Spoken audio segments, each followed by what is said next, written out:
Hi guys, welcome to MagicSeed. Today we are going to discuss about Ladakh crisis, 6th schedule and Article 371. All these topics are very important for the SSB interview. Now, why it was in news? We all know that Ladakh has been famous for its natural beauty and peace.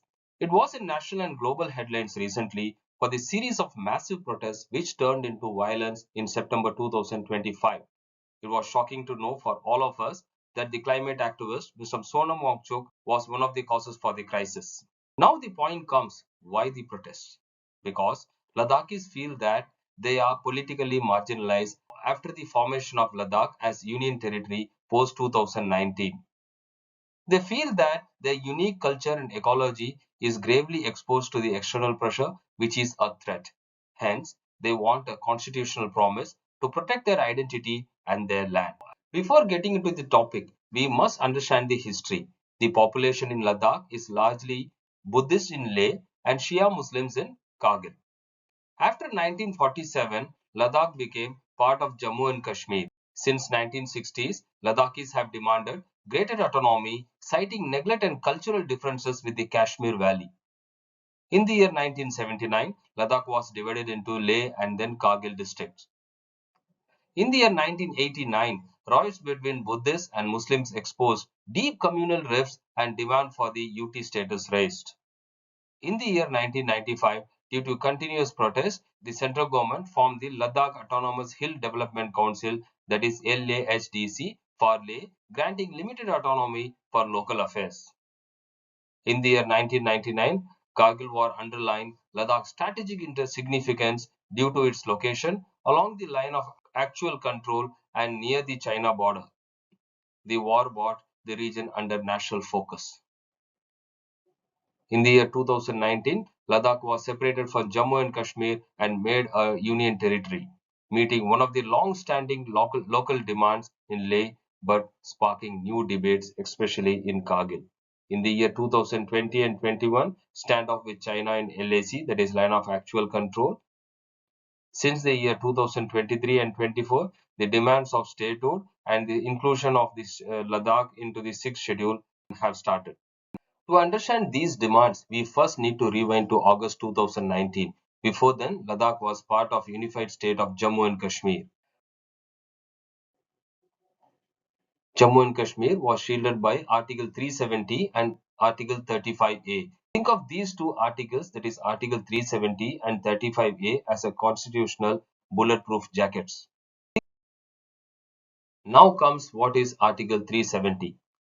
Article 370 is a provision in the Indian Constitution that grants special autonomous status to a state.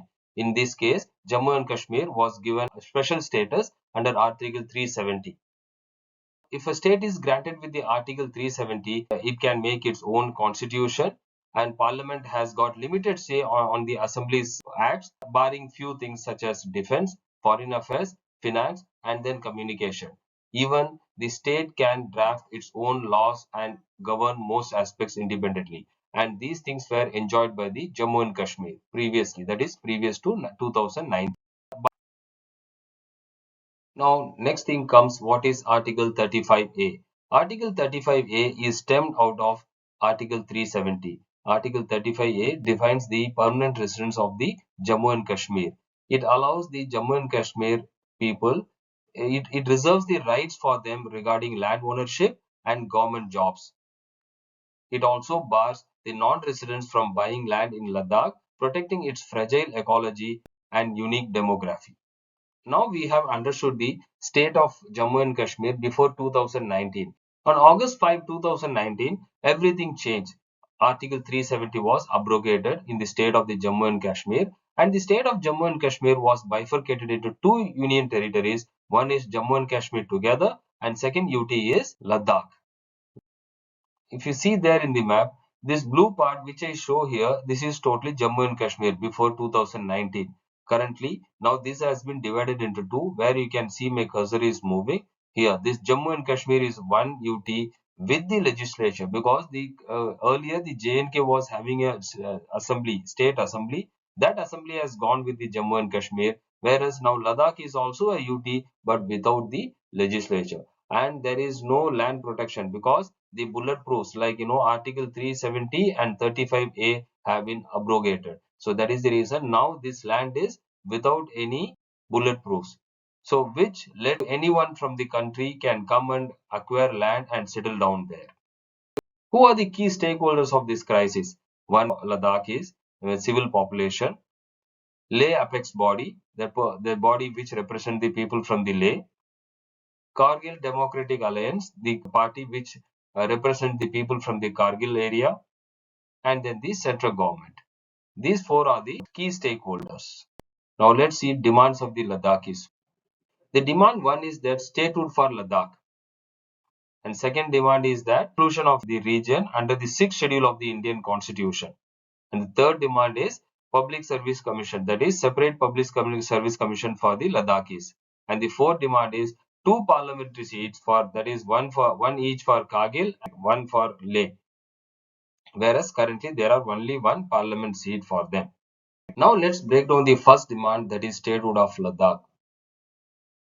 Restoring full democratic control. Imagine a UT like Delhi but with no elected assembly. That is what Ladakh is right now. The statehood would mean Ladakh gets its own elected legislative assembly and chief minister. This immediately resolves the democratic deficit, empowering local representatives to make laws on land, job and development. It ensures Ladakh is governed by Ladakhis, a deeply felt sentiment. The question is now, did the government agree? No, the government did not agree to Ladakh's demand for statehood, mainly because of its strategic location bordering China and Pakistan, as the central government prefers direct control for security and rapid decision making. Concerns were also raised about the financial viability, potential deepening of regional divides, and difficulty in sustaining development without continued central support. Now let's dive into the most complex and critical demand, inclusion under the sixth schedule of the Indian Constitution. This isn't just about protection, but it's about a unique form of self-governance. First, we need to understand about some basics of the sixth schedule. The sixth schedule, found in Part 10 of our Constitution, creates autonomous district councils, that is ADCs, in special tribal areas of Assam, Meghalaya, Tripura, and Mizoram. Remember the acronym of AMTM to recall these states. These ADCs are elected bodies that act like mini legislatures, giving significant power to the local communities. Now the question comes to mind that what kind of power? The answer is extensive powers. They can make laws on subjects like forest, lands, shifting cultivation, village administration, marriage and social customs. They can establish village and district courts to resolve disputes among tribal communities based on customary law. And they have financial powers to access and collect certain taxes. Crucially, for Ladakh, this would mean local elected bodies have the power to regulate the transfer of lands, providing the strongest possible legal protection against outsiders. Now, the next question comes, why is this so important for Ladakh? Firstly, over 97% of Ladakh's population is classified as scheduled tribes. The National Commission for Scheduled Tribes has also formally recommended this inclusion. Secondly, it directly addresses the fear of land alienation and erosion of their unique Buddhist and Muslim tribal cultures. And thirdly, Ladakh's fragile cold desert ecology and its strategic location require local and sensitive governance. The government did not agree to the Ladakh second demand for inclusion under the sixth schedule, primarily because of the sixth schedule is specifically designed for tribal areas, and extending it to a Ladakh, which is outside the northeast, would require a constitutional amendment. On the demand of the statehood and the sixth schedule, Ladakhis also demand a separate public service commission. With high youth unemployment, a dedicated Ladakh Public Service Commission would ensure local recruitment, reserving jobs for permanent residents, and clear career path for Ladakhi youth. Regarding the Public Service Commission, a decision was made that all Grade A posts in Ladakh will be recruited exclusively through the Union Public Service Commission, that is UPSC, with 95% of the reservations for Ladakhis with scheduled tribe status. The decision on the recruitment of Grade B post is still pending and could either establish a separate Ladakh PSC or be managed by the Jammu and Kashmir PSC. Finally, they seek two parliamentary seats instead of the current one. This is about balancing political representations, ensuring both the Leh and Kargil regions, with their distinct cultural and religious demographics, have adequate voice in the national parliament. Government has decided that there will not be two parliamentary seats for Ladakh currently. Ladakh continues with one Lok Sabha seat, and the issue of additional seat will be considered during future delimitation, as the region's small population is a factor.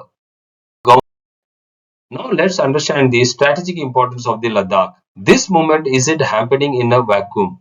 Ladakh is a highly strategic border region sharing a sensitive boundary with China. The stability and satisfaction of its local population are paramount for India's national security. Ladakh. Now let's understand what are the challenges for the Indian government. Granting these demands to Ladakh, particularly the sixth schedule and statehood, it presents challenge for the central government. Firstly, it will set a precedence that any state or any region which will quote this as a precedence and seek in future also. Secondly, administrative complexity. Creating a new state and implementing the sixth schedule requires significant administrative restructuring and financial implications. And finally, strategic concerns. While the government wants a satisfied populace, it also needs to ensure administrative control in a broader. And finally, strategic concerns. While the government wants a satisfied populace, it also needs to ensure administrative control in a border region where stability is critical. Now, government tries to strike the balance with the Article 371. The government has hinted at Article 371 like protections, but Ladakh is largely rejected. Now you might ask why not Article 371, which also offers special provisions. This is a key point of contention. Now let's understand the key differences between Article 371 and Schedule 6. Article 371 offers a special provision for the entire state, whereas Schedule 6 provides administration of specific tribal areas. Article 371 protects the state legislature, and Schedule 6 gives power to create autonomous district council, autonomous regional councils. Article 371 gives power to veto central laws on specific subjects, whereas Schedule 6 grants legislative, judicial and executive powers. Currently, Article 371 is in 12 states, whereas Schedule 6 is only in AMTM, which we have already studied.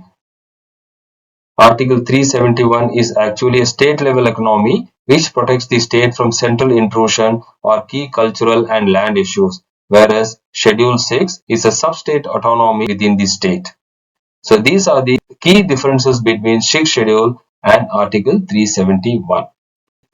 In conclusion, the demands from Ladakhis are not just about land, they are about identity, democracy and self-determination. The choice between Article 371 like provisions and the robust autonomy of the 6th schedule will determine the future of this unique Himalayan region. What are your thoughts on Ladakh's demands? Do you think that the 6th schedule is the right solution, or should the government offer another package of protections? Let us know in the comments below. At SSB part, Ladakh races, the 6th schedule and Article 371 present rich subject for SSB lectures, group discussions and interviews. One should focus on constitutional balance, security and regional identity during his or her assessment. These are some of the topics for lecture. This slide shows a template for you to frame your lecture. You can use this framework.